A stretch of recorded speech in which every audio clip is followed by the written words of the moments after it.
Binansagang The Commando at King of Bilibid si JB Sebastian. Sa kabila ng pagkakakulong, nanatili raw makapangyarihan si Sebastian sa loob ng Bilibid. Maraming presong nagtataka kung bakit hindi rin nahahulugog ang kubol ng high-profile inmate na si JB Sebastian na marami umanong nakatagong luxury items. Parang selective yung unang raid natin. Ba't na lang daw po hindi nilahat yung mga high-profile inmates, including po ma'am, ito po si Hindi JB ganun Sebastian. kadali yan. Hindi yung kadali. Nalalahatin namin yung mga suspected also. This is a serious meeting, and this guy walks in late.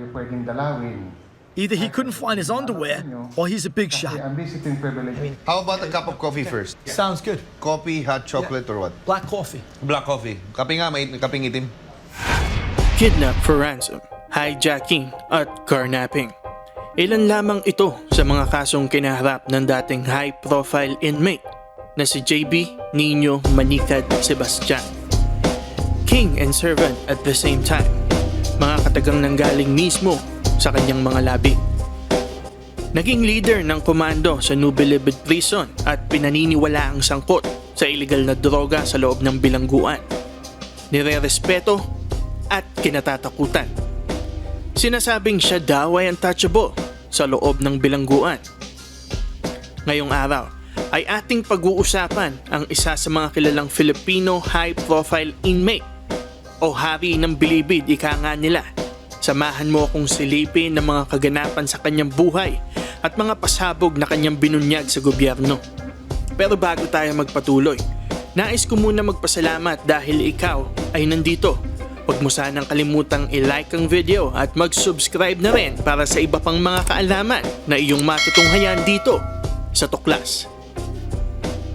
Si JB ay isang third-year college dropout at mula noong siya ay madakip ng mga otoridad ay nagpakita na ito ng katangian ng pamumuno. Ilang araw mula nang malipat sa Manila City Jail ay nasangkot si JB sa Sige-Sige Commando at nagsilbing pangkalahatang tagapagpayo ng naturang grupo. Matapos madeklarang formal na may sala ay inilipat na rin siya sa New Bilibid Prison ng taong 2009. Noong mga panahong ito ay mayroong tumatayong tagapamahala ang Sige-Sige Commando sa New Bilibid Prison. Noong araw, upang magkaroon ng katungkulan sa Bilibid ay kailangan mong maging assassin o tirador, isang terminolohiya na ginagamit sa loob ng piitan na ang ibig sabihin ay mamamatay tao. Hindi lang isa, kundi mga 4 hanggang 10 o higit pa ang dapat na mapatay ng isang tirador o assassin. Sa hindi malamang kadahilanan, bigla na lang ay ninais ng mga kasapi sa pangkat ng bagong tagapamahala. Nagkaroon ng eleksyon at naitalaga na bagong pangkalahatang tagapamahala o leader ng Sige-Sige Commando si JB. Ang loob ng New Bilibid Prison ay nahahati sa 2 komunidad. Ito ay ang Presidio at Karsel. Sinasabing si JB ang namamahala sa Presidio at ang Karsel naman ay pinamamahalaan ng isa ring high-profile inmate na si Herbert Colanco.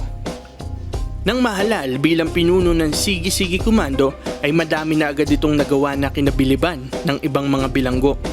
Kaya siya ay mas lalong nirespeto sa loob ng bilangguan.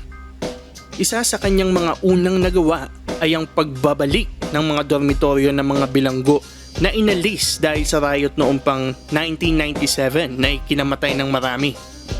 Dahil dito ay mas lalong naging popular si JB. Sumunod dito ay nabigyan niya ang mga bilanggo ng maayos na tulugan, palikuran at mga silid kung saan nila pwedeng tanggapin ng kanilang mga bisita. Dahil sa pumuputok na popularidad ay naging malapit si JB sa mga opisyal ng Bucor at dahil dito ay nagkaroon siya ng mga pribilehiyo na hindi nakukuha ng ibang mga inmates. Hiniling ni JB na magkaroon ng TV network para sa New Bilibid Prison upang makontrol ang mga impormasyon na umiikot sa Bilibid. At ito nga ang nangyari. We have our own TV network.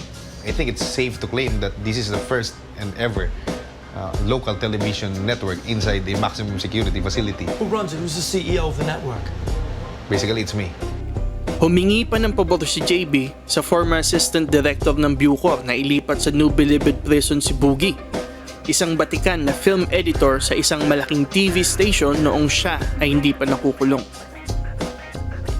Maliban dito, ay lahat ng mga gustong magbukas ng tindahan ay dapat munang humingi ng basbas kay JB. Kasabay ng paghingi ng basbas ay kanila na ring pag-uusapan ng lagay o porsyento ni JB sa negosyo. Sa paglipas ng mga araw ay napansin ni JB ang mga bulok na sistema sa loob ng piitan. Isa na dito ang pamumuhay na marangya ng mga high-profile inmates na Chinese dahil sa pagbebenta ng droga. Ang mga ito umano ang drug lord sa loob ng piitan. Bagamat mahigpit na ipinagbabawal ang pagbebenta at paggamit ng droga sa Sige-Sige Komando, nang dahil sa ilang mga kasapi sa pangkat na patagupang bumibili ng droga sa ibang pangkat na madalas pang pagsimulan ng away, napagpasyahan ng mga nanunungkulan na komando na magpasok at magbenta na rin ng droga sa kanilang mga dormitoryo upang maiwasan ang kaguluhan. Ang pagbebenta ng mga kontrabando ay isa rin sa napagkasundo ang paraan upang makapag-fundraising o mag-ipon ng pangtustos para sa may kailangan ng gamot, kung may namatay, at pangbili ng armas pang proteksyon ng grupo. Nagpatuloy ang ganitong kalakaran hanggang sa lumago na ang yaman ng komando. Bukod sa mga opisyal ng Bucor, nagkaroon din ng koneksyon sa labas si JB at isa na dito si dating Secretary Leila de Lima. Una silang nagkita ni JB sa loob ng maximum security prison noong panahon ni General Ernesto L. Diokno. Matapos malipat sa NBI ang tinaguriang Bilibid 19 o iba pang high-profile inmates ay naiwang mag-isa sa New Bilibid Prison si JB. Dahil dito, suspecha ng ibang mga bilanggo ay naglabas ng impormasyon si JB sa mga kinauukulan. At dahil naiwan sa New Bilibid Prison ay sa kanya humingi ng tulong si dating Secretary Leila de Lima para makalikom ng pondo para sa darating na halalan noong 2016.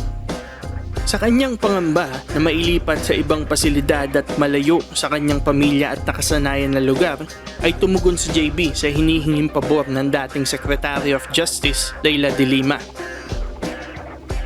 Makalipas ang ilang mga kaganapan, Oktubre 2016 ay inimbitahan si JB sa Senado para ipunyag ang mga katiwalian na kanyang nasaksihan. Ito ay walang pagdadalawang isip na pinaunlakan ni JB at binunyag ang mga masasamang gawain ng mga nakaupo noon sa pwesto. Dahil dito, marami ang mga tiwaling tao sa gobyerno ang naparusahan. Makalipas ang ilang taon ay pumasok ang pandemya at sa kasamaang palad ay dito na nasawi si JB Nino Manicad Sebastian ayon sa mga opisyal ng Bucor. Kaduda-duda nga po yung nangyari sa kanya. Sabi po ng intern namin sa loob, maayos po si Sir JB and malakas daw po, healthy. Actually, babalik na po siya sa building 14 eh. Kaya po lumabas na siya. Then nagulat na lang po kaming lahat na pagdating sa NBP Hospital 3 or 4 days ago, nabisita pa po siya ng kanyang lawyer. Nakausap po person to person. Bucor, however, stood by the NBP Hospital's findings. Sebastian and 8 other high-profile inmates died of COVID-19. Kaya marami ang mga agam-agam na nabuo sa isipan ng madla.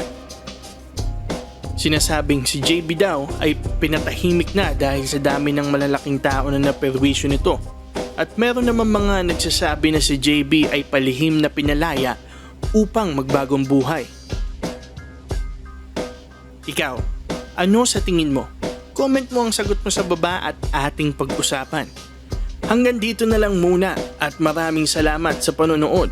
Huwag kalimutang mag-subscribe at i-like ang video para manatiling updated sa ibang video na dito mo lang mapapanood sa Tuklas.